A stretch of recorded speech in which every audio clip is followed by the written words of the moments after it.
Lo primero, la jurisprudencia de las Cortes tiene claramente un doble impacto en el arbitraje. Lo primero, en el alcance del recurso mismo de anulación. Y es precisamente ese tema el que ha despertado tantas inquietudes cuando la jurisprudencia, y nos va a hacer referencia a ese aspecto con seguridad Martín, cambia lo que fue la interpretación reiterada sobre el pacto arbitral y el mutuo disenso del pacto arbitral. Entonces ahí hay un efecto que no podemos negar y que obviamente tenemos que tener en cuenta siempre esa jurisprudencia que se nos va a aplicar a los laudos arbitrales. Pero viene otro aspecto muy interesante que a menudo no se analiza y que Martín va a examinar con particular cuidado, y es hasta dónde la jurisprudencia es aplicable en materia arbitral, cuál es el efecto vinculante de la jurisprudencia. Y eso es interesante porque hay pronunciamientos del Consejo de Estado, una sentencia por ejemplo del 10 de marzo del 2011, en que el Consejo de Estado, en un caso de un recurso de anulación en que el recurso se fundaba en parte en que el laudo había violado jurisprudencia del Consejo de Estado, ese era el argumento del actor, o uno de los argumentos del actor, el Consejo de Estado dice, el recurso de anulación no sirve para asegurar el cumplimiento de la jurisprudencia del Consejo de Estado, por más que la ley reconozca un gran valor a la jurisprudencia del Consejo de Estado. Y entonces todos llegamos entonces a la acción de tutela, y todos sabemos que la acción de tutela de la Corte Constitucional ha reconocido el valor del precedente y la posibilidad de acudir a tutelas para hacer respetar ese precedente. Incluso hay decisiones del propio Consejo de Estado invalidando decisiones de tribunales administrativos por violación de la jurisprudencia del Consejo de Estado. Entonces aparece allí esa segunda posibilidad de que vía tutela los árbitros tengan que respetar o asegurar el cumplimiento de la jurisprudencia, ya en lo sustancial, ya no en lo relativo al recurso de anulación, sino en lo sustancial de las materias que conocen. Y ahí hay un tema simplemente interesante de destacar, pero que habrá que ver qué alcance le da Martín, que por ejemplo la sentencia de unificación SU 174, cuando recapitula las causales de tutela frente a laudos arbitrales, no menciona la violación del precedente. Es curioso que no la menciona. Otras sentencias posteriores que reiteran que frente a laudos arbitrales hay posibilidad de tutela, sí, simplemente toman el elenco completo y allí por consiguiente aparece la violación del precedente como causa de tutela. Y desde la perspectiva internacional todos sabemos que siempre se ha discutido la conveniencia, oportunidad de establecer mecanismos para crear una verdadera jurisprudencia arbitral en temas tales como el arbitraje de inversión, que no depende de los estados, y recordamos que en el TLC con los Estados Unidos aparece una figura interesantísima, y es la posibilidad de que el gobierno de Colombia y los Estados Unidos acuerden que los laudos arbitrales queden sujetos a un recurso de apelación, a un órgano que ha de crearse, cosa que no se ha implementado, pero está en el TLC. Lo cual le indica ahí la voluntad o la importancia de crear un mecanismo de unificación de jurisprudencia. Sobre todos estos temas tan importantes nos va a hablar Martín. Y finalmente, el último tema sobre el cual espero que Martín nos aclare es el tema del precedente horizontal, porque parece muy claro el tema del precedente vertical, aunque allí hay que aclarar cuál es el superior funcional de los tribunales arbitrales, que es aquel cuya jurisprudencia deben seguir, si son las altas cortes solamente, o si alguien podría sostener que en la medida en que el recurso de anulación contra laudos en materia privada es ante los tribunales superiores, ese es su superior, y por eso deben tener en cuenta esa jurisprudencia de los tribunales superiores, cosa que podría ser bastante discutible. Pero otra cosa que ha ocurrido en los tribunales arbitrales es que se ha sostenido en algunos tribunales que los tribunales tienen que respetar el precedente desde el punto de vista horizontal, y deben tomar en cuenta los pronunciamientos de otros tribunales arbitrales sobre el mismo tema, y que no hacerlo es violar el principio de igualdad, el acceso a la justicia, la seguridad. Sobre todos esos temas entonces nos va a ilustrar Martín, y para poder seguir la exposición yo me voy a sentar aquí al frente para poder aprender de Martín. Muchas gracias. Entonces, el Código Contencioso Administrativo, repito, le da una gran importancia al precedente, y le da una gran importancia al precedente de una parte frente a las autoridades administrativas y de otra parte frente a las autoridades judiciales. Frente a las autoridades administrativas, la idea general que uno podría sostener, digamos que por ahora, después la cambiamos para mirar exactamente qué es que el precedente debe vincular y de alguna manera ser obligatorio frente a las autoridades administrativas. Y eso se maneja con la idea de que las autoridades administrativas vienen desconociendo derechos que están claramente establecidos por la jurisprudencia. Entonces, la reforma tiene la tendencia o tiene la idea de señalar que cuando un ciudadano le haga una petición a una autoridad administrativa o la administración debe considerar la jurisprudencia del Consejo de Estado, que haya, digamos que, determinado las condiciones bajo las cuales se debe reconocer determinado derecho, que no se puede apartar de esa jurisprudencia y que si la administración no reconoce el derecho, no obstante estar claramente establecidas las condiciones en la jurisprudencia, pues simplemente el ciudadano puede acudir de una manera muy rápida al Consejo de Estado con el objeto de que el Consejo de Estado le imponga la interpretación a la administración y digamos que rápidamente le extienda los efectos de una sentencia de unificación, se los extienda al caso concreto que le está pidiendo. Y en esto uno podría decir que el ejemplo que ponen todos los expositores en este punto es que en muchos eventos el Seguro Social o la Caja Nacional o las entidades de previsión se niegan a reconocer derechos prestacionales, se niegan a reconocer una pensión, exigiendo un requisito que la ley no exige, un requisito que ha sido interpretado de una manera diversa por el Consejo de Estado. Entonces la idea simplemente es decir, acabar con eso, lo cual genera consecuencias importantes. Uno, genera, digamos que, claridad en los derechos de los ciudadanos. Dos, genera que a los ciudadanos se les pueda reconocer inmediatamente el derecho. Y tres, puede generar una descongestión en la jurisdicción en la medida en que en todos esos casos no sería necesario que el ciudadano fuera a la jurisdicción administrativa, sino que directamente la administración le reconocería esos derechos. Y en relación con las autoridades judiciales, lo que indica el nuevo Código Contencioso simplemente es que cuando se vaya a modificar una jurisprudencia, la autoridad jurisdiccional que la modifique tiene la obligación de justificar la modificación. Eso es lo que realmente señala el código, a partir de lo cual uno podría decir, en una primera aproximación, decir la jurisprudencia para las autoridades administrativas es obligatoria y para las judiciales es vinculante en la medida en que se pueden separar de ellas siempre y cuando cumplan con la carga de indicar por qué lo hacen. Parte indudablemente toda la reforma de reconocer que el juez es creador de derechos. Yo creo que esa es una discusión que hay que superar. Yo pienso que no podemos seguir sosteniendo que el juez es un aplicador de derecho. Creo que no hay nadie hoy que sea positivista a ese extremo. Creo que lo importante, digamos que lo importante para atravesar la discusión es en qué términos debe crear el derecho. Yo creo que en esto uno tiene la impresión de que hay como una división de los abogados, unos que son argumentadores, que son muy modernos, que tienen una mochilita aruacas y que ahí no llevan de todo menos el Código Civil, y otros que decimos el juez debe aplicar la ley, debe respetar, debe sujetarse a la regla.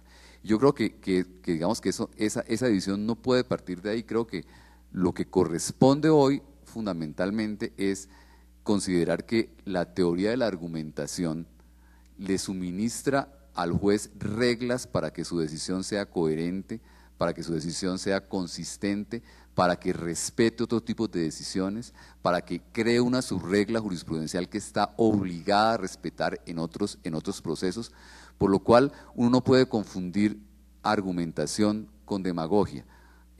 Hemos creído que una sentencia largamente motivada, en la que se exponen muchos argumentos, a veces incoherentes, que parece más demagogia, eso no es argumentación. La argumentación tiene unas reglas que permiten, obviamente no lo permiten estrictamente, pero que sí suministran muchos elementos para controlar una decisión correcta. Entonces creo que lo que hay por el contrario de considerar que el juez no puede crear, no, hay que mirar cuándo puede crear, cuándo realmente hay una laguna, cuándo realmente está creando adecuadamente el derecho y sobre todo cuándo es coherente en todas sus decisiones.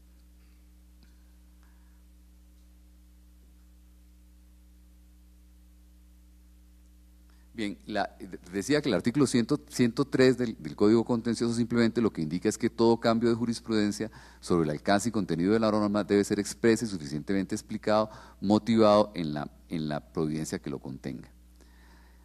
Digamos que lo fundamental para determinar si la jurisprudencia es obligatoria o es vinculante es preguntarnos quién puede hacer un cambio jurisprudencial, o sea, quién es la autoridad legitimada para hacer un cambio jurisprudencial, y creo que de ahí es donde uno puede deducir si la jurisprudencia es obligatoria o es vinculante.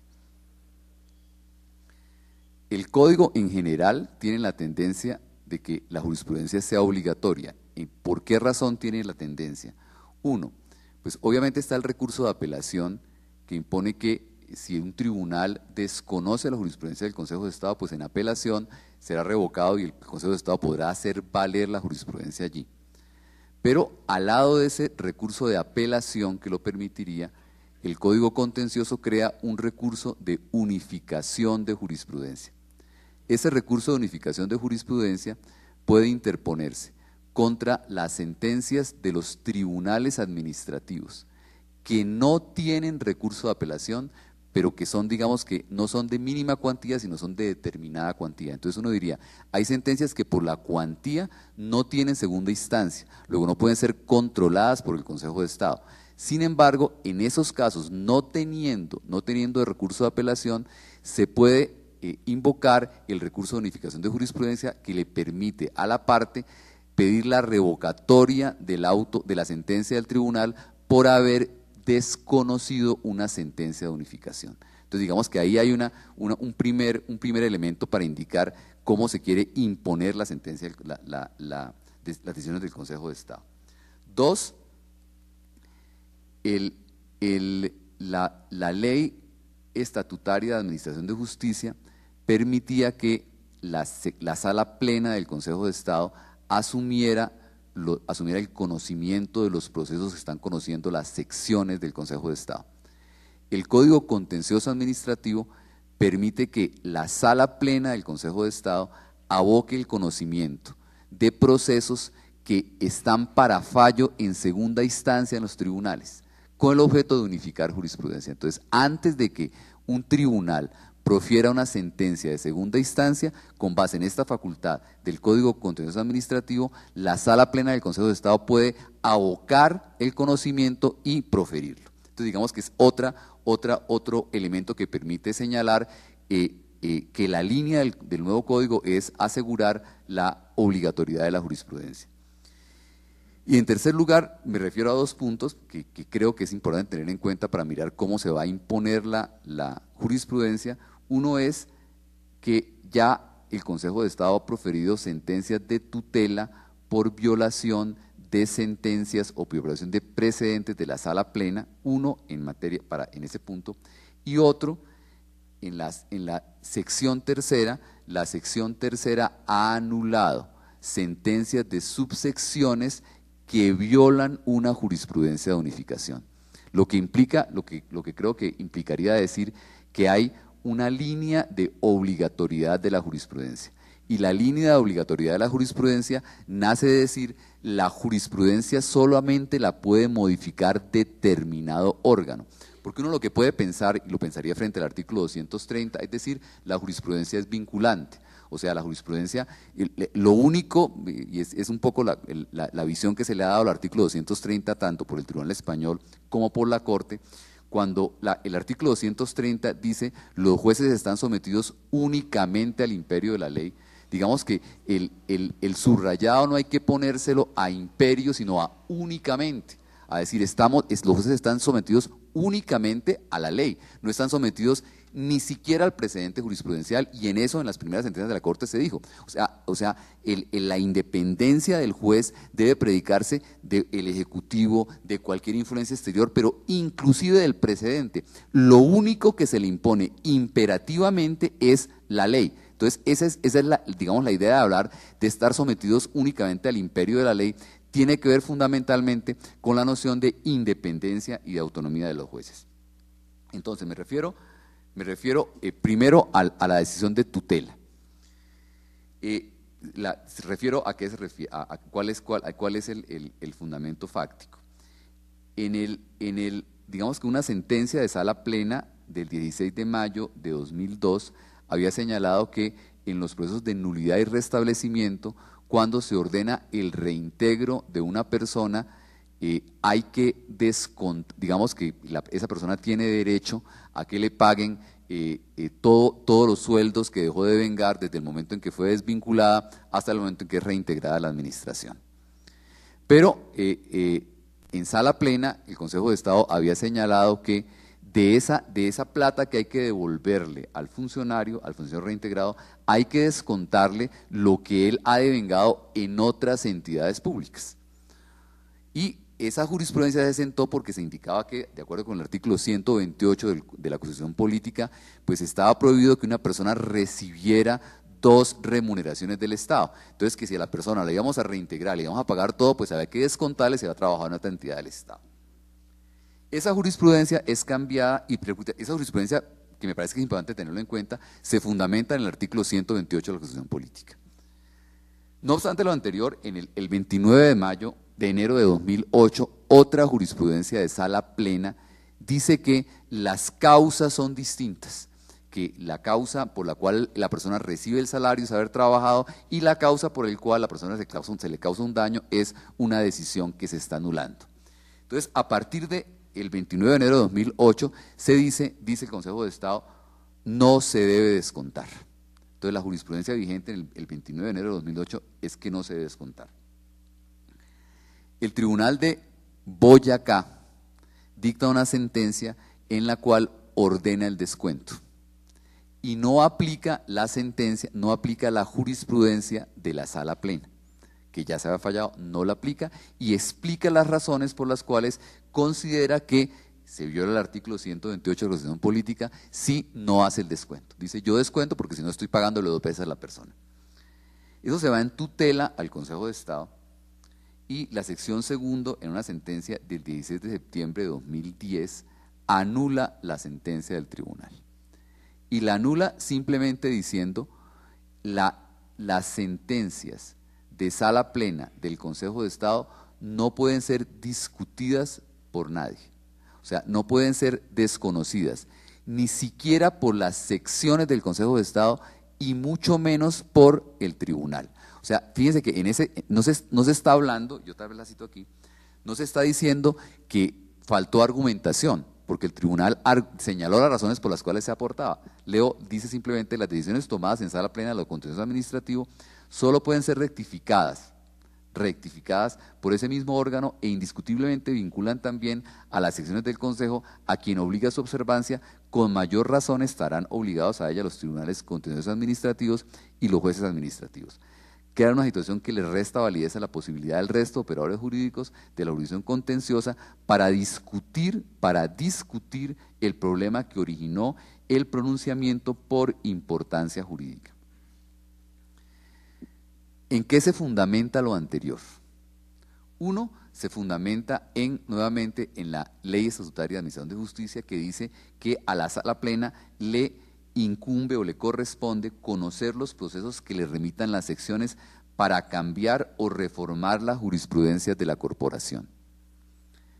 Y en esto, pues, el artículo no dice que la jurisprudencia es obligatoria, pero si uno habla de efecto útil, uno tendría que decir, pues si la sala plena es la que tiene la competencia para reformar la jurisprudencia, pues será ella únicamente la que puede hacerlo.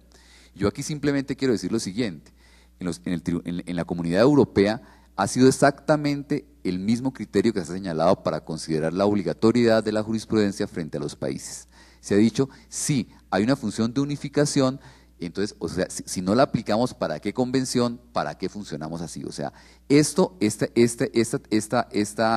esta teoría del efecto útil no es una teoría solamente de Colombia, es una teoría que se sostiene en otras partes. O sea, eso no es, digamos que uno no podría criticar la posición del Consejo de Estado a partir de lo anterior. Ahora, uno se va a lo que ha dicho la Corte Constitucional.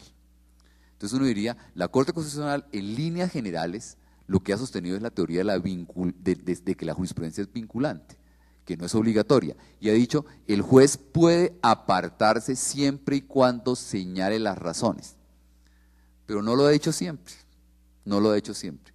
Si uno mira la sentencia que está citada allí, la sentencia T46803 de la Corte Constitucional, la Corte, o sea, si uno examina con mayor detenimiento la sentencia, lo que dice la Corte es, los jueces inferiores, dice, pueden, a ver, el precedente horizontal dice, el mismo juez, si es frente al mismo juez, el que creó la jurisprudencia puede separarse señalando las razones por las cuales se separa, si es el mismo juez.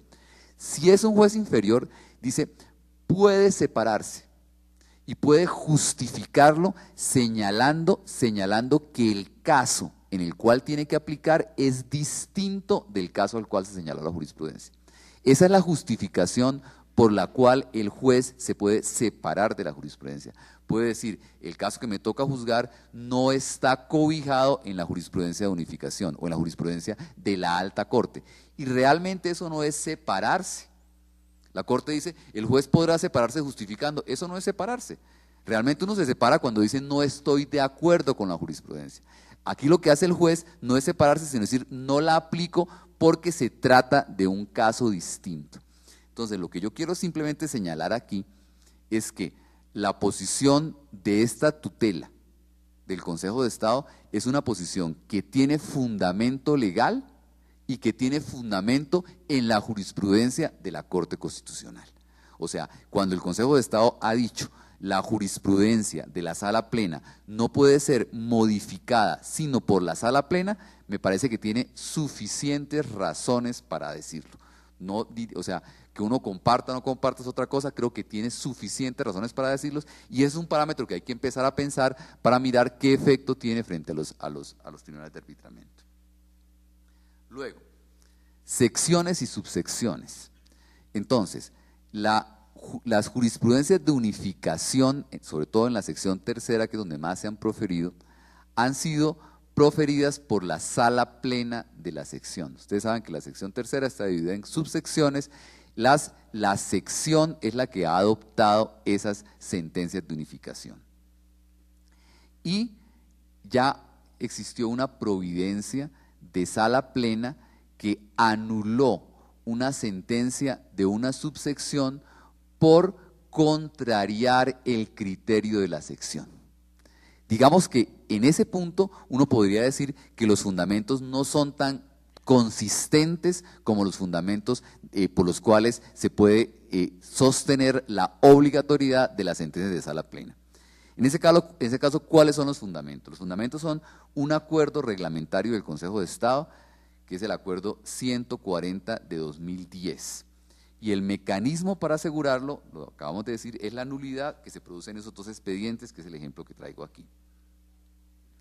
¿Qué dice el reglamento? El reglamento dice, competencia de cada subsección decidirá los procesos a su cargo en forma autónoma. Y no obstante, después de decir en forma autónoma, enseguida dice, para unificar, adoptar o modificar la jurisprudencia con el fin de evitar decisiones contradictorias sobre el mismo punto de derecho cuando así lo decida la sección a petición de cualquiera de sus miembros. Esa es una de las competencias de la Sala Plena de la sección tercera. ¿En qué se fundamenta? O sea, me parece que el reglamento le da perfectamente la competencia a la sección para modificar la jurisprudencia y con el objeto preciso de que no haya decisiones contradictorias. ¿En qué se fundamenta? Puede ser lo discutible. La ley estatutaria lo que dice es que el Consejo de Estado, mediante reglamento, dice, podrá distribuir mediante acuerdo las funciones de la Sala Contenciosa Administrativa que no deban ser ejercidas en pleno entre las secciones con base en un criterio de especialización y de volumen de trabajo. Me parece que la potestad reglamentaria fue mucho más restringida de lo que fue ejercida por el propio Consejo de Estado, pero digamos que ahí está el reglamento. ¿En qué se fundamentó la nulidad de la sentencia? El Consejo de Estado dijo, voy a anular la sentencia porque la subsección incurrió en falta de competencia. Dijo, la nulidad por falta de competencia funcional es insaneable y por tanto el juez puede declararla de oficio, esto es a pesar de que la parte no la hubiera propuesto. Se configuró una causal de nulidad por falta de competencia funcional, toda vez que la modificación de las tesis jurisprudenciales es competencia de la sala plena de la sección y no de las subsecciones que la componen.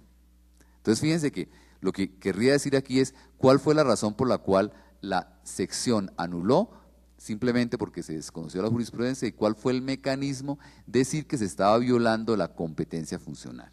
Eso tiene obviamente un salvamento de voto. En el salvamento de voto se dice, sobre ese aspecto cabe preguntarnos dónde está previsto que la contravención a la jurisprudencia genera este vicio, y el artículo 145 dice que la declaración oficiosa de nulidad dice en cualquier estado del proceso antes de dictar sentencia el juez debe declarar la nulidad, y que aquí ya se había dictado sentencia, luego no era el momento de hacerlo. En lo que sí quisiera insistir aquí es que hay un mecanismo y hay un precedente jurisprudencial que lo señala. Entonces creo que ese mecanismo que fue utilizado de oficio podría ser utilizado por cualquier parte. O sea, legítimamente por cualquier parte podría decir, yo pido la nulidad de una sentencia de una subsección porque esa sentencia de la subsección está violando una sentencia de unificación de la sección. Eso podría pasar. ¿Qué está pasando en realidad? ¿Qué está pasando en la práctica? En la práctica lo que está ocurriendo es que las subsecciones están respetando las sentencias de unificación de la sección. Ya no puede encontrarse perfectamente sentencias de las subsecciones en las cuales el magistrado oponente dice, la sección en sentencia tal dijo tal cosa, dijo así yo no, y dicen, así yo no estoy de acuerdo con eso, yo me someteré a esa jurisprudencia de unificación. Entonces lo que creo es que esta nulidad por lo menos sirvió para que se respetara la jurisprudencia de unificación. La pregunta, digamos que visto ese panorama, ¿cierto? Uno se preguntaría aquí, si para las subsecciones es obligatoria, la sentencia de unificación. Si para las secciones es obligatoria, ¿cierto? Uno podría preguntarse, ¿esa jurisprudencia no será obligatoria para los tribunales de arbitramiento? Uno podría decirse, o sea, un tribunal de arbitramiento hoy podría simplemente decir, en un caso, al decidir un caso sustancial, decir, yo me aparto de la jurisprudencia del Consejo de Estado. Yo sinceramente lo dudaría. A mi modo de ver, creo que no solamente es vinculante, sino creo que es obligatoria. Si uno está diciendo que las sentencias de unificación son obligatorias para el propio Consejo de Estado, que es la máxima autoridad administrativa, y que además se han modificado por tutela, pues uno diría perfectamente todo lo anterior podría ser aplicable a un loardo arbitral, razón por la cual creo que uno tendría que empezar a considerar que la jurisprudencia del Consejo de Estado no solo es vinculante para los tribunales de arbitramiento, sino que además es obligatoria. Ahora, habría que indicar además lo siguiente, a eso tiende un poco que la ley de arbitraje, la nueva ley de arbitraje, amplía las causales de nulidad del auto arbitral. Por ejemplo, en materia de caducidad la amplía. Anteriormente el tema de la caducidad no estaba, no obstante lo cual el Consejo de Estado había anulado por caducidad, pues ahora lo amplía. Entonces uno diría, en materias que son controlables por el recurso de anulación, me parece que es obligatorio, y si no se sigue, por ejemplo, en caducidad en materia de contratos estatales, si no se sigue la jurisprudencia del Consejo de Estado, indudablemente por recurso de anulación y con base en causal precisa se puede hacer. Pero adicionalmente, me parece importante tener la siguiente apreciación. Hay una sentencia reciente del 12 de febrero de 2014, en la cual el Consejo de Estado decide qué es el tema del fallo en conciencia. Entonces, para resolver un recurso de anulación, empezó a decir qué es fallo en conciencia y qué es fallo en derecho. Y se ocupa como el decreto 1818 define qué es un fallo en derecho. Y puntualmente indica que un fallo en derecho es aquel que se fundamenta en el derecho, lo dice textualmente, en el derecho positivo. Entonces el Consejo de Estado se hace la siguiente pregunta en esa sentencia. Se dice, ¿la jurisprudencia forma parte del derecho positivo? ¿cierto? Y se la contesta afirmativamente. Yo siempre le traigo, dice, por tanto surge la duda acerca de si el derecho que se expresa en las demás fuentes del ordenamiento jurídico, como la jurisprudencia, la doctrina, la costumbre, los principios generales, entre otras, esto es, las fuentes no normativas, se integran al concepto del derecho positivo. Para la sala no cabe la menor duda de que sí. Es decir, que la acepción de esta expresión en el contexto de la definición del laudo en derecho del artículo 115 recoge todas las fuentes del ordenamiento porque son jurídicas, establecidas, objetivas, existentes y reales. El Consejo de Estado no lo ha dicho, pero de ahí a decir por violación de jurisprudencia se puede incurrir en fallo en conciencia, me parece que hay un trecho bastante corto. O sea, ya se dijo que la jurisprudencia era parte del derecho positivo, pues lo que queda hacia el futuro fácilmente es decir, el desconocimiento es desconocer el derecho positivo. Cuando el árbitro desconoce la jurisprudencia, está desconociendo el derecho positivo. Entonces me parece que todas esas razones lo llevarían a uno, lo inclinarían a uno a pensar que los tribunales de arbitramiento deberían sujetar sus decisiones de fondo a las jurisprudencias de unificación del Consejo de Estado. Ahora, varias preguntas allí frente a qué son las jurisprudencias, o sea, a cuáles son las jurisprudencias de unificación. Y realmente ahí hay un primer punto de discusión frente a cuáles son. Entonces simplemente señalo el artículo 270, que indica para los efectos de este código se tendrán como sentencias de unificación las que, me parece importante esto, las que profiera o haya proferido el Consejo de Estado. O sea, allí digamos que el Consejo de Estado no se limitó por lo menos a indicar, no se limitó a indicar las sentencias de unificación son las que se profieran después de la expedición del código, no, las que profiera o haya proferido. Y eso indica que por la importancia jurídica, la trascendencia económica o por la necesidad de unificar o sentar jurisprudencia. Entonces uno diría, más o menos lo que tendría que es empezar a excluir cosas, ¿cierto? Uno, no se estableció ni siquiera la necesidad de decir las sentencias de unificación deben decir S1. Dos, no son únicamente las de sala plena. Pueden ser las sentencias de las secciones o las sentencias de la sala plena.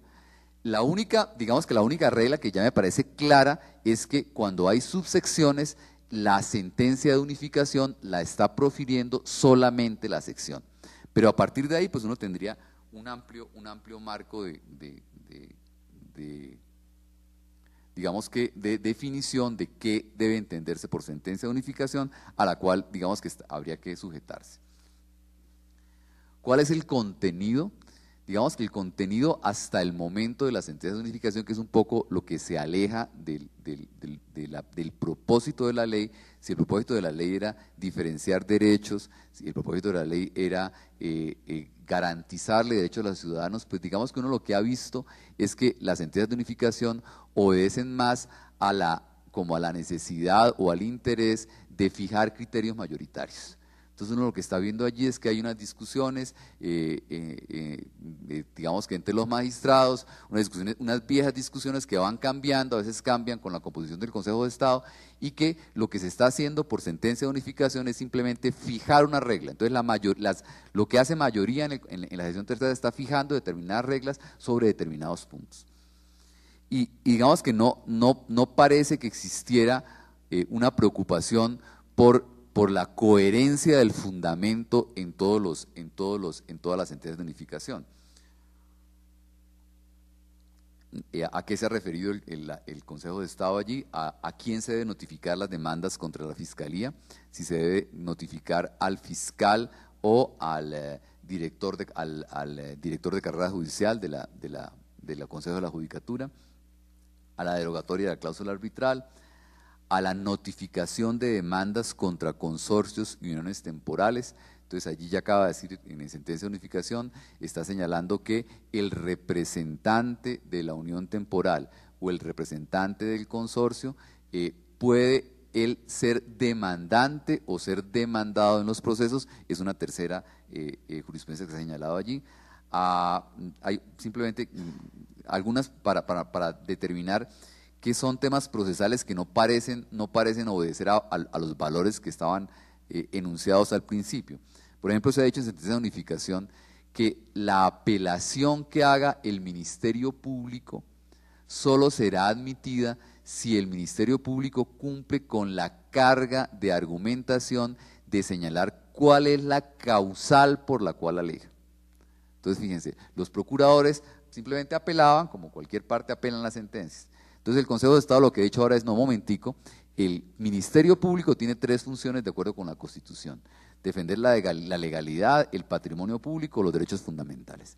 Entonces, para que se admita la apelación de un agente del Ministerio Público, tiene la carga de argumentación de indicar cuál es la causal. Y si no indica cuál es la causal, entonces no se admite la apelación. Yo creo que allí ni se están defendiendo derechos, me parece que es primero, la ley no lo indica; segundo, se acaba la consulta y lo que estamos es impidiendo que en muchos casos haya apelación porque no se cumplió con una carga de argumentación que en realidad no aparece en la ley, sino se está creando por el Consejo de Estado. Pero simplemente para referirme muy rápidamente al tema de la coherencia, yo quisiera referirme a los dos primeros fallos, a los de las notificaciones de demanda contra la Fiscalía y a la derogatoria tácita de la cláusula arbitral, simplemente porque uno de los problemas fundamentales en este punto, en materia de permitir que la jurisprudencia sea fuente de derecho, es preguntarnos la aplicación de la jurisprudencia en el tiempo. O sea, la pregunta es, ¿la jurisprudencia puede tener efectos inmediatos, puede tener efectos retroactivos? ¿Cómo hay que aplicar la jurisprudencia o si hay que modularla? Entonces, refiero esos dos ejemplos rápidamente para indicar de qué se trata. ¿Cuál fue el problema en relación con la notificación de las demandas contra la Fiscalía? El problema es muy sencillo. La ley estatutaria, que es la 270 del 96, decía que esas demandas debían notificársele al director ejecutivo de administración judicial. Y la ley 446 del 98 modificó lo anterior. Desde el 98 se modificó el artículo correspondiente del Código Contencioso y dijo: la nación estará representada por, e incluyó en los procesos contenciosos, estará representada por el fiscal general de la nación. A partir de la expedición de la ley y de la vigencia de esa ley, se entendía que las demandas por actos de la Fiscalía debían notificársele al fiscal general de la nación y no al director ejecutivo de administración judicial. El caso en el cual se dispone la sentencia de unificación, y digamos cuál fue el problema que se adujo allí. El problema que se adujo allí, en términos sencillos, es decir que no obstante haber sido expedida la ley 446 del 98, que a mi modo de ver claramente indicaba que la demanda había que notificársela al fiscal, porque el fiscal, como representante de la Fiscalía, simplemente dijo, como eso creó confusión y la gente no entendió muy bien la ley y mucha gente siguió equivocándose, mucha gente demandaba al director de ejecutivo y otros demandaban a la Fiscalía. Entonces, lo que hace la jurisprudencia de unificación es simplemente decir, la ley 446 del 98, que indica que es al fiscal al cual hay que notificarle las demandas, solamente va a tener vigencia desde la ejecutoria de esta sentencia, o sea, del año 2013. ¿Por qué? Porque anteriormente, durante todo ese periodo, nos habíamos equivocado, la jurisprudencia no había entendido muy bien el tema y había pasado lo anterior. Pero, digamos que lo que me parece que es bueno mirar de ese proceso es lo siguiente. 1, el caso en el cual se dicta. El caso en el cual se dicta, la demanda se había notificado antes de la vigencia de la ley 446. O sea, el problema no se presentaba. O sea, en ese caso, la demanda sí había que notificársela al director ejecutivo. O sea, en ese caso en el cual se dictó la jurisprudencia de unificación, no había el problema. Simplemente, como dicen los ciclistas, en ese caso, aprovechando la oportunidad, ¿cierto?, el Consejo de Estado dicta una sentencia de unificación para un caso que no requiere esa decisión. Y ahí empieza uno a hacerse la primera pregunta.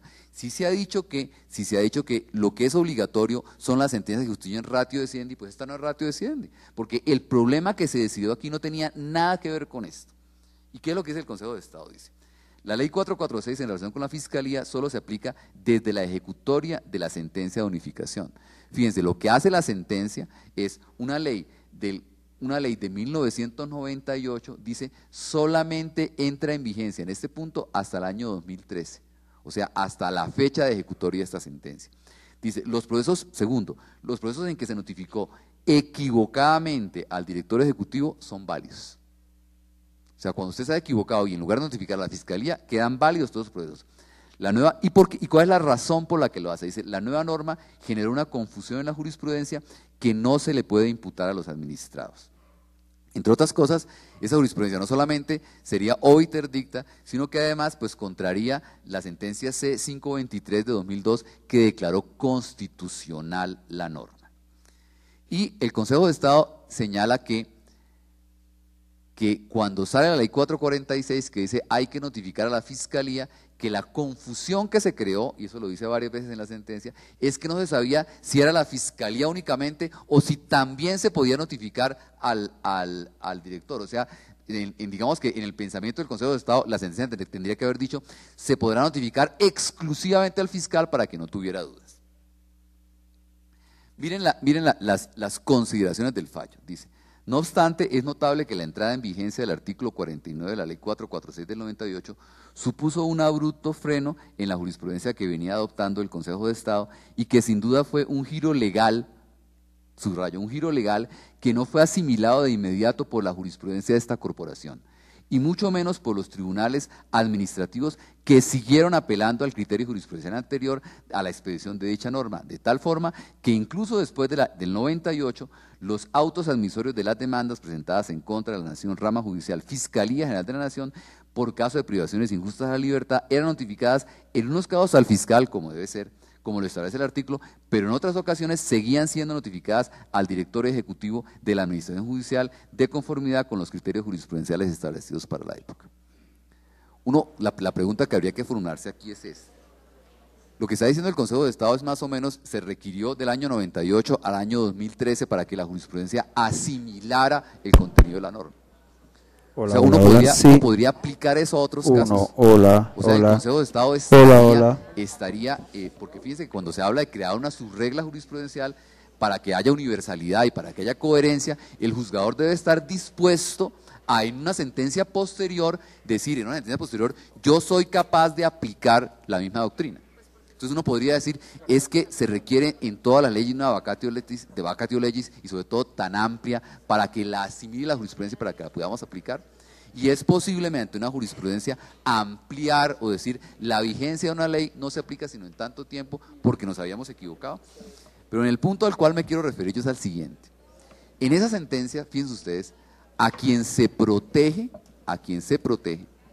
es a quien se amparó en una equivocada interpretación de la ley. Estamos protegiéndolos y eventualmente esos que se equivocaron se ampararon en una jurisprudencia equivocada.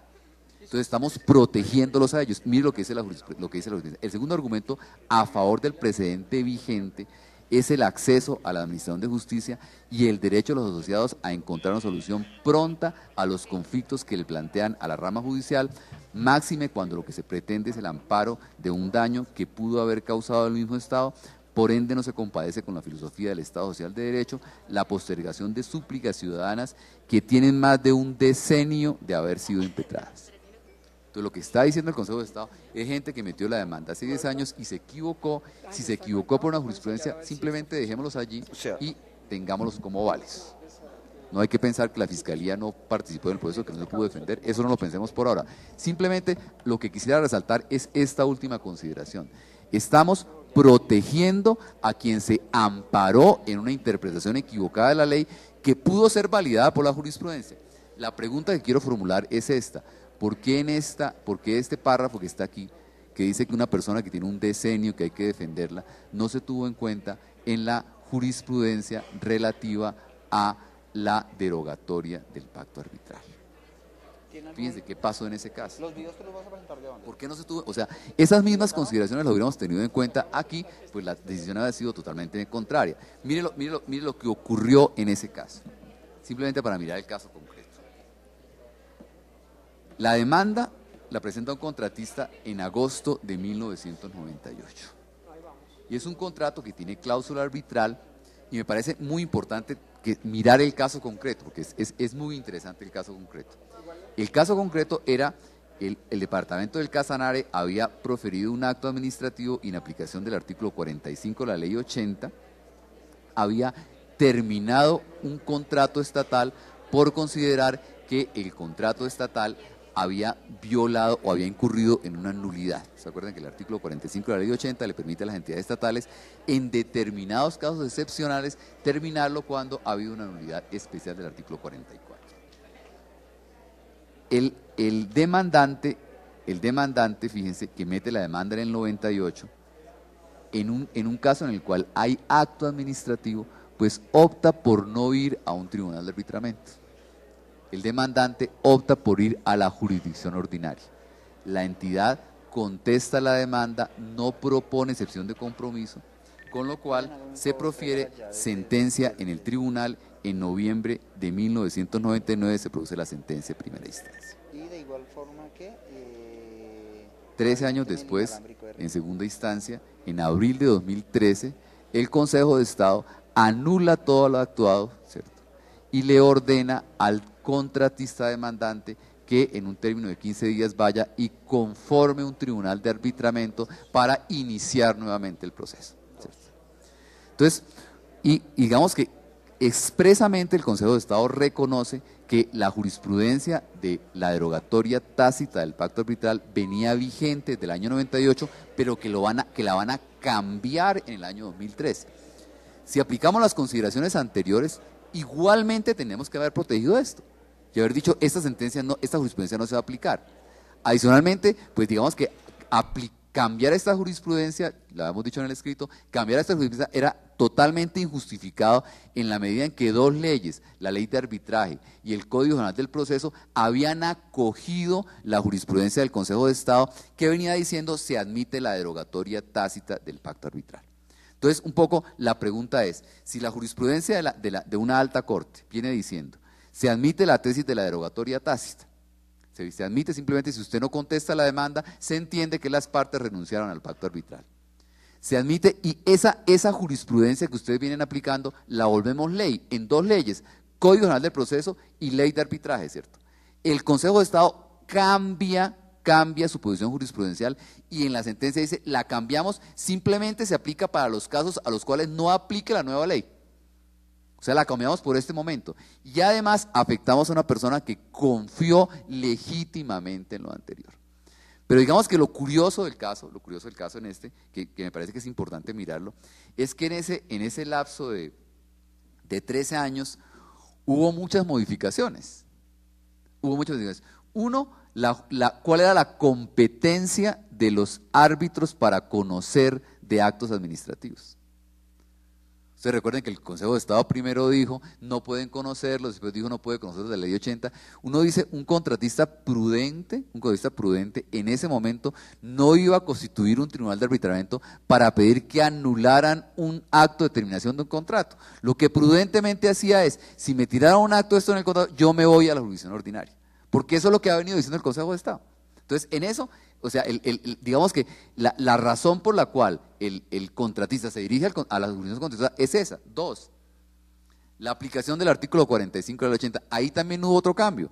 ¿Y el otro cambio cuál fue? El otro cambio consiste en que si en una primera etapa el Consejo de Estado fue muy amplio, en una segunda etapa el Consejo de Estado fue bastante estricto. Digamos que la primera jurisprudencia del Consejo de Estado no le servía al contratista, la segunda sí le servía.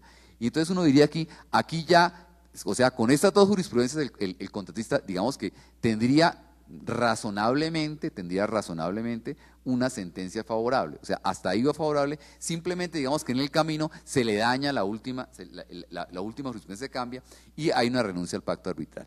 Entonces, a lo que uno querría hacer relación aquí es que es evidente que la jurisprudencia debe ser obligatoria, que puede ser vinculante, pero que para que la jurisprudencia deba ser obligatoria debe cumplir unos requisitos en la construcción.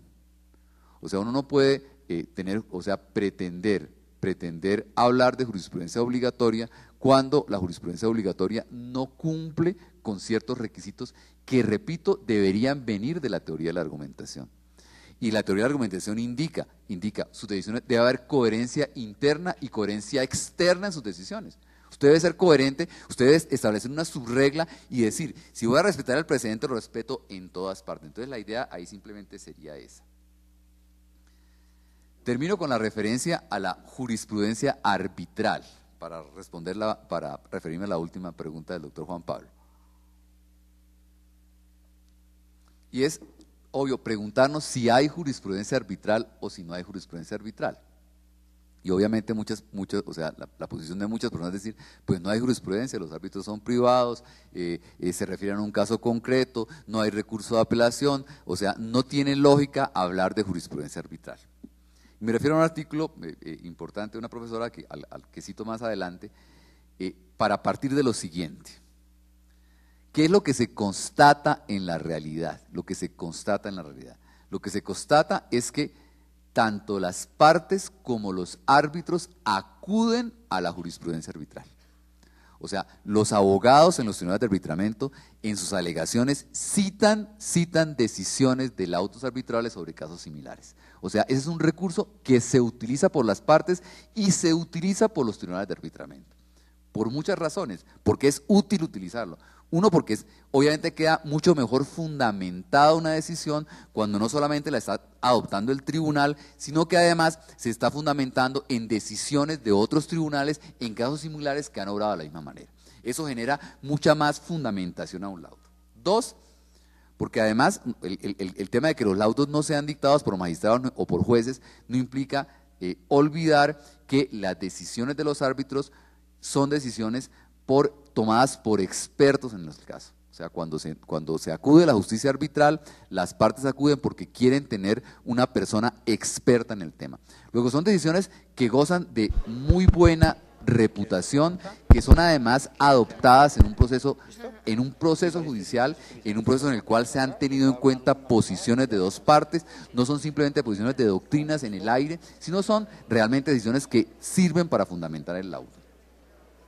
Y en segundo lugar, hay una preocupación general porque haya coherencia en el laudo arbitral, porque sea consistente, porque haya una igualdad, razón por la cual, repito, me refiero aquí simplemente no a si es vinculante o no, me estoy refiriendo a la realidad de lo que ocurre. Porque una pregunta es, ¿qué pasa? La utilizo y como abogado la utilizo y si busco un laudo que diga lo mismo en un caso similar, pues lo alego y si estoy haciendo un laudo y encuentro un fundamento similar, pues me parece maravilloso porque me fundamenta mejor la decisión. Entonces la pregunta que se hace a continuación es, ¿usted la usa pero es vinculante o es obligatoria o qué ocurre con lo anterior? Cito a la profesora Dolores Ventolila. Dice, el precedente se cita por ser un buen ejemplo del ejercicio de la actividad de juzgar, por tener valor ilustrativo, útil, por servir de guía o de iluminación. Las decisiones judiciales no son argumentos sólidos basados deductivamente en hechos indiscutibles, sino interpretaciones defendibles de diferencias fácticas y legales. Es el resultado de una difícil tarea de contrabalancear posiciones. Cada decisión se convierte en una experiencia valiosa para otros árbitros en casos similares, quienes si bien no están obligados a hacer uso del precedente, pueden y quieren hacerlo. La pregunta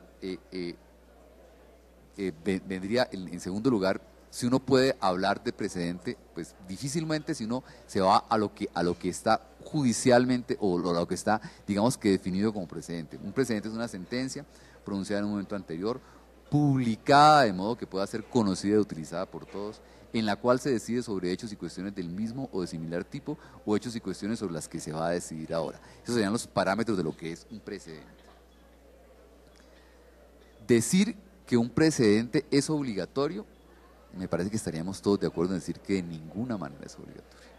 O sea, uno no podría decir, y eso sí creo que habría que aplicar el tema del precedente horizontal. La Corte Constitucional ha señalado que un juez no está obligado por la decisión de otro juez.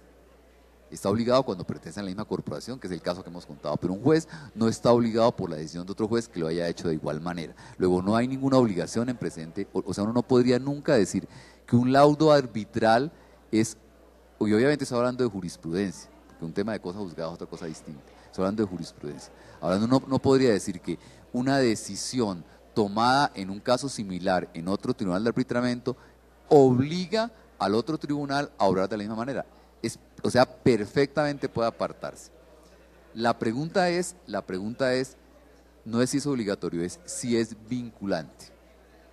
Y la pregunta puntual es esta: si las partes, si una parte en un tribunal de arbitramiento invoca lo que llamamos, puede ser mal llamado jurisprudencia arbitral, dice en el laudo tal en el que se trató de un problema similar, la decisión fue esta, y se fundamentó en las siguientes razones. Porque fíjense que la jurisprudencia no es simplemente un acto de autoridad. La jurisprudencia, que uno dice, no hay que citar jurisprudencia, sino citar tesis jurisprudenciales. O sea, yo como argumento para sostener mi posición, le digo al tribunal, aplique el mismo criterio que aplicó este tribunal en un caso similar. ¿Sí? A mí me parece que el tribunal que ha sido convocado para eso, debería por lo menos indicar las razones por las cuales se aparta de esa decisión. Simplemente señalar o no es, o simplemente yo considero que no es aplicable este caso, o simplemente no estoy de acuerdo con lo anterior de esta manera. En ese punto uno podría, obviamente lo dejo a discusión, uno podría sostener que un laudo arbitral invocado por las partes, pues no puede ser desconocido abiertamente por el tribunal que va a decidir, que tendría algún grado de vinculación en el sentido de tener que referirse a él, y si va a decir que no lo va a aplicar, indicar las razones por las cuales está en desacuerdo. Creo que eso me parece que surgiría simplemente de la obligación de motivar adecuadamente cualquier decisión judicial. Uno debe motivarlo, debe referirse, debe contestar los argumentos de las partes. Alguien ha dicho que la sentencia judicial no es monofónica, sino que es polifónica, debe ser una construcción de todos en la cual yo estoy obligado a referirme a los argumentos de las partes. Que podría en el futuro alguien alegar que el no haber tenido en cuenta el precedente afecta el derecho de igualdad, y que el derecho de igualdad implica que yo tengo derecho que los ciudadanos tenemos derecho a que las decisiones sean adoptadas de igual manera. Me parece que no hay ninguna diferencia entre los árbitros y los jueces, porque además los árbitros ejercen función jurisdiccional. Entonces creo que desde ese punto de vista me parece que la tendencia sí debería ser a tener en cuenta que si no son obligatorios, sí hay un grado de vinculación, y que me parece que lo prudente en un laudo sería simplemente, si ha sido invocada la jurisprudencia arbitral, referirse a ellas. Si reconocemos, como lo dice el Consejo de Estado en esta última sentencia de febrero del 2014, que la jurisprudencia es parte del ordenamiento jurídico que tiene que seguir el árbitro, para que se pueda invocar eso como anulación, que es el siguiente paso que Martín plantea, ¿basta simplemente que se viole la jurisprudencia? ¿O será necesario de alguna manera acreditar que hubo la voluntad de apartarse de la jurisprudencia? Es decir, que la jurisprudencia se invocó en el proceso y el árbitro simplemente no la quiso aplicar, que es lo que los americanos llaman el manifest disregard of law, y que es una causal de anulación que se inventó la jurisprudencia americana porque no está en el estatuto de arbitraje. ¿Será eso? ¿Se requerirá que el árbitro conscientemente desobedezca la jurisprudencia? O incluso en los casos en que la desconozca y no la aplique por eso, porque puede ocurrir, habrá causal de anulación en ese futuro que usted avisora. Yo tal vez agregaría lo siguiente. Repito, la Corte en un principio, en las sentencias, digamos que de los años 90, cuando se refirió al artículo 230, puntualmente una sentencia indica que cuando se habla del imperio de la ley, o sea, el juez no está vinculado, y lo dice en blanco y negro la Corte, ni siquiera al precedente. Esto ha cambiado, o sea, el tema ha cambiado, y ha cambiado en dos sentidos. Cuando el artículo 230 dice la jurisprudencia es criterio auxiliar y el juez no está sometido sino al imperio de la ley, pues es muy complicado a la luz de ese artículo sostener que el juez está sometido al imperio de la jurisprudencia. Pero la Corte ha hecho, simplemente agrego para mirar hacia dónde puede ir, la Corte Constitucional ha dicho allí, cuando el artículo 230 habla de ley en el contexto objetivo, y dice, porque sería absurdo considerar, por ejemplo, que como dijo ley, el juez no está sometido al imperio de la Constitución. ¿Sí? Ese desarrollo se ha hecho por la Corte Constitucional. Y a partir de ahí dice, dentro del concepto de ley y derecho positivo, ¿qué es lo que está diciendo el Consejo de Estado ahora? está la jurisprudencia, ¿cierto? Y yo creo que, o sea, yo no estoy diciendo, sí, obviamente sería una revolución total, habría una posibilidad de entrar por ese camino a la revisión de fondo de los laudos arbitrales, a considerar que hay una instancia allí, pero sí me parece que lo que yo quería ahí era advertir lo que están diciendo, ¿cierto? Advertir lo que está pasando. Y eso de decir que habrá que alegar la jurisprudencia, me parece que no. Me parece que no, porque lo que está diciendo en esa sentencia es simplemente la jurisprudencia forma parte del derecho positivo.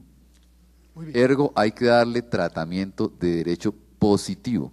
Entonces, si el juez se entiende que el juez conoce el derecho positivo, dentro de ese derecho positivo debe entenderse que conoce la jurisprudencia. Pero entonces, para precisar tu percepción, fallar en equidad no es simplemente fallar, querer apartarnos del derecho, sino solamente apartarse del derecho, así no sea intencional. No. Yo creo que digamos que esa valla debería sostenerse, o sea, sería la única valla que quedaría sosteniéndose ahí. O sea, la valla que quedaría sosteniéndose es además decir explícitamente y anunciar, que es un poco eso, es me rebelo contra el derecho y yo fallo en contra del derecho y que eso sea evidente. O sea, aquí tengo la norma y no fallo en contra de la norma, o sea, ¿qué es lo que exige el fallo en conciencia?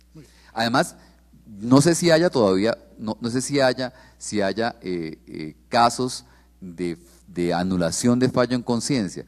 Lo que yo he visto en esa materia es como muchos anuncios, pero nunca he visto anulaciones realmente. Solo hay un caso, el famoso caso de Selecta, municipio de Neiva. Ajá. Es el único caso de anulación y es por problemas probatorios, Ajá. porque el Consejo de Estado consideró que no había prueba de lo que los árbitros concluyeron.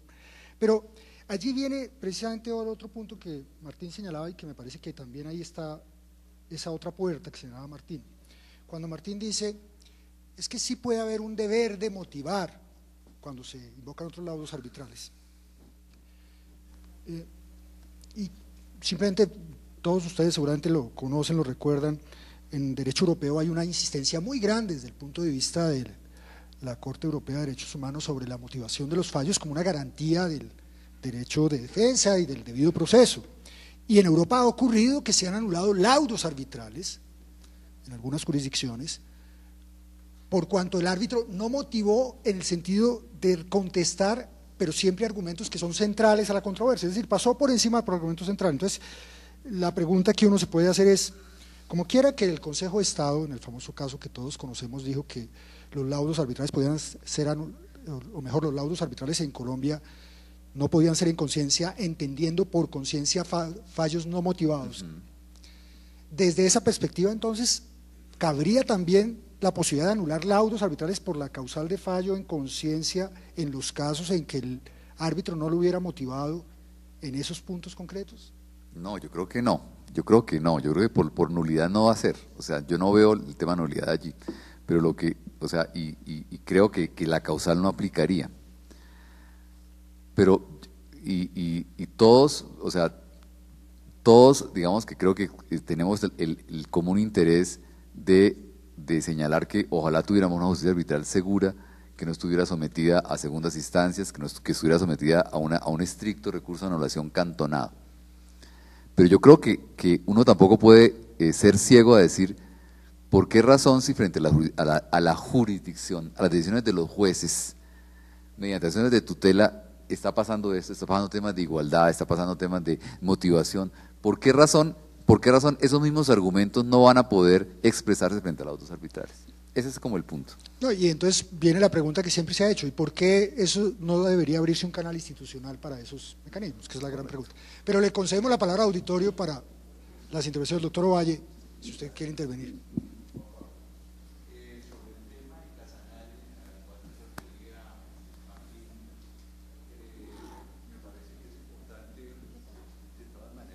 Una observación.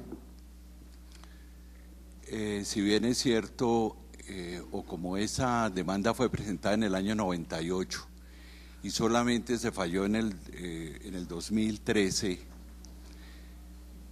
el temor que asiste en el medio nuestro es que, como se está hablando sobre el pacto arbitral, el desconocimiento de de lo que es actualmente nuestro estatuto, al tratar ese caso, y de acuerdo a lo que nos comentaba Martín, pues la parte demandada se quedó en silencio, pero eso no fue suficiente para considerar que había pacto arbitral, sino que el Consejo de Estado dijo que para que existiera se tendría que elevar esa voluntad a un escrito.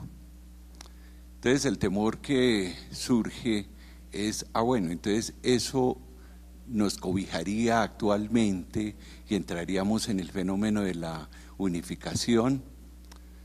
Entonces se va uno al 102 del Código Contencioso, y si bien es cierto de entrada pueden solicitarla, no siempre les puede prosperar, en mi sentir, porque hay una serie de requisitos también para que prospere, para que sea efectiva esa solicitud, para que la lleven a feliz término, porque el juez competente tiene que entrar a analizar si efectivamente se dieron las mismas circunstancias, eso en cualquier unificación, no solamente en ese caso, pero también que se haya atendido las normas vigentes.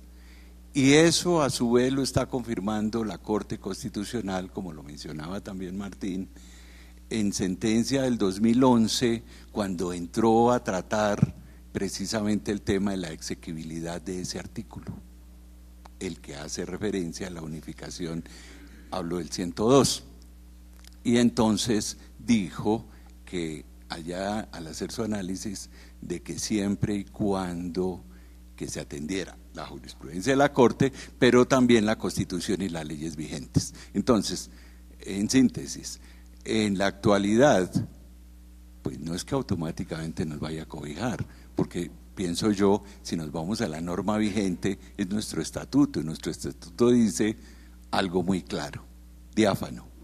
Eso un punto, y el otro punto es sobre esa disyuntiva un poco que se presenta de ley versus jurisprudencia, si cabe el término, o si la subsume, pues realmente ahí la que está hablando es la ley.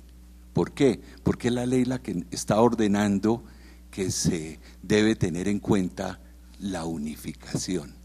La que está hablando es la ley, está diciendo que se le va a dar esa fuerza a la unificación y que se le debe aplicar, no porque haya una contravía de la jurisprudencia delante de la Constitución o delante de la ley, o que se le quiera dar una trascendencia especial, sino que ella sigue siendo una ayuda, un apoyo, solo que en ese caso, en el caso que lo diga la ley, y es la ley la que está hablando, vuelve y juega, en el 102 es el que está diciendo se debe aplicar la unificación en determinadas condiciones, como ella lo dice, pero no porque entremos nosotros a verlo desde el ángulo de la jurisprudencia y decir, ¿será que le estamos dando definitivamente mucha fuerza a la jurisprudencia, o por aquello de las jurisprudencias que planteó Martín,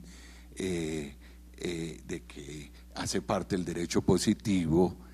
En este caso que nos ocupa concreto, yo pienso que es la ley la que está hablando y la que nos remite y nos ordena que atendamos la unidad, la unificación de la jurisprudencia. Entonces lo veo desde ese ángulo y quedaría la ventana abierta precisamente para discutir que tenemos un estatuto y que nuestro estatuto se debe aplicar, o sea, al juez que le llegue, cuando él actúe como el caso Casanare, que además fue en otra época, no fue de ahora, entonces pues él tendrá que decir, no, eso es posible a la luz de lo que está diciendo el Consejo de Estado, pero como quiera que hay un estatuto vigente que dice otra cosa, yo tengo que aplicar la ley. Es eso. Gracias. No sé qué diga Martín. ¿Quieres preguntar alguna cosa? Mira, ya, porque hablamos todo. Gracias. Quizás saliéndome un poco del tema, yo me pongo en el papel del juez y del árbitro, y si hay una sentencia de unificación que es obligatoria, que se aplique, pero si el juez o el árbitro encuentran que eso riñe con la ley, ¿El juez qué, perdón? el juez o el árbitro encuentran que la jurisprudencia riñe con la ley, que hay una contravía ahí y aplica o la una o la otra, ¿qué responsabilidad le cabe al juez? ¿En qué posición queda el juez? O sea, queda como entre la espada y la pared. Y en todo caso, pues digamos, el que es árbitro pues está en juego su prestigio y sus honorarios ahí, que es un problema complicado. Entonces, ¿cuál es el papel más del árbitro que del juez? Porque el juez, digamos, que se ampara bajo la ley, pero el árbitro, que no sabemos si lo vincula a la jurisprudencia, ¿cómo quedaría esa responsabilidad del árbitro? Sí, yo creo que las dos preguntas refieren a lo mismo. O sea, hay cosas que están pasando y que uno tiene que ser consciente que están pasando. Uno es que el Consejo de Estado, particularmente la sección tercera, está volviendo el derecho jurisprudencial. O sea, casi todas las soluciones nunca arrancan diciendo lo que dice la ley, sino para todos los temas dicen lo que dice la jurisprudencia. Ese es un tema que hay que mirar allí. Si ustedes miran de los primeros autos que ha habido sobre unificación jurisprudencial, dice la jurisprudencia, más o menos dice, es la que hay que aplicar, es la fuente importante del derecho. Dice más o menos, dice una frase, dice, con derecho o sin derecho a aplicar. Así clarito, con derecho o sin derecho. ¿Qué puede ocurrir? Que haya una disposición legal que diga una cosa y una jurisprudencia que diga otra cosa, que es por ejemplo lo que podría ocurrir en el caso del 128 de la Constitución Política. Si el Tribunal de Tunja del Boyacá dijo, oiga, aquí yo no le puedo pagar a un señor 2 veces, es porque leyó la Constitución Política y dijo, nadie puede recibir 2 veces un emolumento. Y aplicó ¿qué? La Constitución. Y la jurisprudencia anterior había desarrollado la Constitución, había dicho eso con base en la Constitución. Entonces la pregunta del magistrado es, ¿qué aplico yo? ¿La Constitución o aplico la jurisprudencia? Ese es como el dilema claramente allí. Uno podría decir, la jurisprudencia, es que la jurisprudencia ha sido violada o ha sido desconocida por la jurisprudencia, es una forma de ver las cosas. Entonces estoy entre 2 cartas. Y la otra forma de ver las cosas es la Constitución o la ley ha sido interpretada de esta manera por la jurisprudencia. Y uno tendría que decir, la única interpretación válida de esa norma legal o constitucional es la que ha señalado el organismo de unificación. Y le repito, ya hay sentencias, uno se puede preguntar, qué es lo que puede ocurrir con ese tipo de cosas. Fíjense ustedes, ¿qué pasaría, en este ejemplo, qué pasaría si usted tiene un pleito en el cual le están aplicando la tesis de la renuncia tácita? Y ese pleito cae en la subsección donde están los magistrados que salvaron el voto. Lo que usted va a tener diciendo es, oiga, mi posición es esta, ¿cierto? Los magistrados de la subsección están de acuerdo con mi posición, pero no están fallando de acuerdo con lo que yo digo ni de acuerdo con lo que ellos piensan, sino de acuerdo con lo que piensa la subsección. O sea, están fallando en contra de lo que ellos, o sea, usted tendría la mayoría de la subsección que piensa como usted, y resulta que la asociación va a decidir en contra de lo anterior, que es como difícil explicarle al cliente. Todos estaban de acuerdo, o sea, estaban todos de acuerdo, pero perdimos el pleito, ¿cierto? Pero el tema ahí es verlo desde ese punto de vista. Yo creo que para darle una coherencia al tema, lo que habría que decir es, la única interpretación válida de la ley o de la Constitución es la que se da en la sentencia de unificación, que es un poco autoritario, lo que usted quiera, pero me parece que ese es como el camino. Y en el fondo lo que se pretende con eso, que es lo que siempre dijo la Corte, es dar vigencia al principio de igualdad, en el fondo.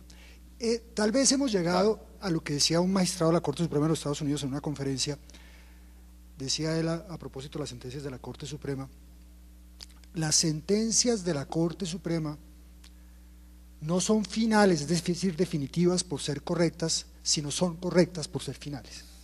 Es decir, es porque tiene que haber alguien que da la última palabra y así no estén de acuerdo, ese es el que fija jurisprudencia. Y así estamos, a eso llegamos. Si bien son sentencias de unificación, la misma Corte Constitucional ha llevado de la mano la posibilidad del apartamiento. Y el mismo código señala, por ejemplo, que la administración en las peticiones de extensión de la jurisprudencia puede apartarse. Y el mismo código señala en su artículo 303, el Código de Procedimiento Administrativo y de lo Contencioso, que cuando se trata de una conciliación extrajudicial y la entidad pública no quiere conciliar pese a que hay una sentencia de unificación, corresponde al procurador suspender la audiencia y pedir la reconsideración, pero la entidad podría decir, me aparto de esa sentencia de unificación y por estas razones motivadas. Entonces, si la administración puede apartarse, desde luego la Corte Constitucional también ha dicho, con mucha más razón, el juez puede apartarse. El apartamiento administrativo es posible, pero es mucho más posible el apartamiento judicial dada la autonomía del juez. Retomando lo que usted decía, doctor, claro, el juez ya no es más la boca de la ley, pero también tendremos que decir, y tampoco es simplemente la boca de la jurisprudencia. Yo creo que ojalá dijéramos, o sea, yo quisiera profundamente estar de acuerdo con usted, ¿cierto? Pero diría dos cosas. El tema de que la administración puede oponerse es lo que le pasa en la casa. Uno dice que no, pero finalmente la señora es la que decide, ¿cierto? O sea, usted puede decir que no, maestro, pero a lo último el Consejo de Estado va a decir, la aplico, luego, o sea, usted tiene como un campito para decir que no, porque no estoy de acuerdo, no, pero es el campito, claro, para discutir en la casa, pero uno sabe que la decisión final está tomada, ¿cierto? Entonces, es obligatoria porque finalmente se la imponen, ¿cierto? Y lo segundo, yo le quiero decir esto, yo estaba convencido de lo que usted está señalando, estaba convencido, siempre dije yo, la línea de la Corte Constitucional siempre ha sido respetar al presidente, pero poder apartarse dando los argumentos, ¿cierto? Y cuando miré la tutela y miré todos los precedentes, me di cuenta que esa no es la línea, que esa no es la línea reciente. Lo que cita el Consejo de Estado de la Corte es lo que dice la Corte, o sea, la Corte lo que ha dicho es, usted, ojo, usted que dictó el precedente, usted que lo dictó, puede apartarse señalando las razones, pero dice segundo, el inferior también puede apartarse, pero las razones que puede señalar, es decir, podrá indicar por qué la jurisprudencia no es aplicable. O sea, en síntesis, no puede apartarse, porque es que lo que decía antes, decir que no la aplico porque el caso es distinto, no es apartarme. O sea, ahí no estoy diciendo que no estoy de acuerdo, sino que no es aplicable. Entonces me parece que esa posibilidad de apartamiento que da para el juez inferior la Corte Constitucional, tomada los precedentes que están en la tutela aquí, yo digamos que yo miré lo que dijo el Consejo de Estado y me fui a mirar todo lo que dijo la Corte, con lo cual se fundamentó, porque lo que yo quería decir aquí era, yo quería sostener, oiga, están equivocados totalmente en el Consejo de Estado. La Corte no ha dicho eso, la Corte ha dicho que cualquiera se puede apartar y que hay autonomía, pues la Corte sí ha dicho eso. O sea, el Consejo de Estado no está citando una jurisprudencia equivocada de la Corte, está citando la jurisprudencia que es, porque la Corte, repito, lo que ha dicho, el que puede apartarse es el que la creó, el inferior puede apartarse solamente si indica que el caso no es aplicable. Digamos que esa es la posición digamos que desafortunadamente para la conferencia esa es la posición que tenía que indicar.